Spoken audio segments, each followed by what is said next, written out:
Hello guys and welcome back to GhostTech. Today we will learn how to import an audio and adjust volume on Filmora. So, we have uploaded a sample video here. As we see, this video already has audio. So we gonna mute it and put a new audio. For this, we go to Filmora Audio, or you can upload your own. Let's choose one.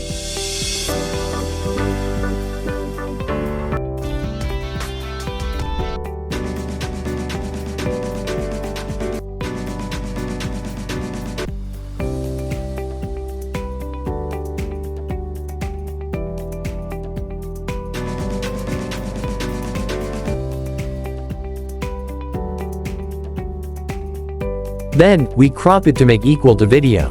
Then, double-click and rise the audio here up and down as you want.